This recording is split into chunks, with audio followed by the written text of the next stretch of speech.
மாட்டீங்க. ஏன் கிராம எல்லாருக்கும் சொன்ன முதலமைச்சர் கிராம உதவியாளர் ஏன் ஒரு வாசாமியா கந்தசாமியா அவனுக்கு அப்பா யாரு?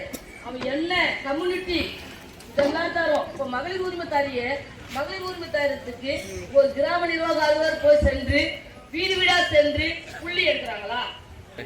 நாங்க மகளிர் உரிமை தொகை 1,38,000 பேரையும் தேர்வு பண்ணது யாரு? இந்த கிராம உதவியாளர், கிராமத்தில் அடிப்படையா இருக்கிற கிராம உதவியாளர். இன்னைக்கு நான் சிறப்பா இங்க நாங்க பணி செய்ய வச்சுதான் நீங்க அங்க பெருமையா சொல்லிக்கிறீங்க. நீங்க நாங்க சிறப்பா பணி செய்யல அப்படின்னா உங்களால பெருமையா சொல்ல முடியாது. ஒரு எடுத்துக்காட்டு தான்.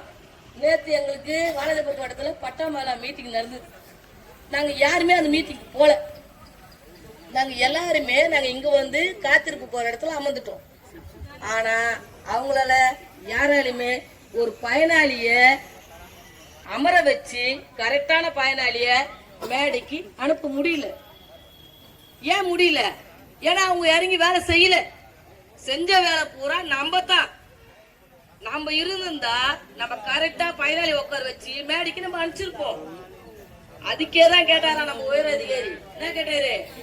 ஏன் உங்களுடைய செயல்பாடு சரியில்லை, நீங்க கரெக்டா அவங்களுக்கு ஏன் நீங்க பணி அமர்த்தி நீங்க வேலை செய்யக்கூடாது? ஏன் அவங்க செய்யற வேலையை நீங்க செய்யக்கூடாதா? உங்களால செய்ய முடியாதா? அப்போ உங்க செயல்பாடு சரியில்லைன்னு சொன்ன. அப்ப என்ன தெரியுது? இதுல இருந்து ஒரு கிராம உதவியாளர்கள் நாம ஒரு கிராமத்தை நிர்வாகம் பண்றோம். அந்த நிர்வாகத்துல நல்லது எது கெட்டது எதுன்னு நம்ம தீர்மானிக்கிறோம். நன்மையை கொண்டு போய் கிராம நிர்வாக அலுவலரிடம் சேர்க்கிறோம். ஆனா தீமையை கொண்டு போய் என்ன பண்றோம்? அந்த கிராமத்திலேயே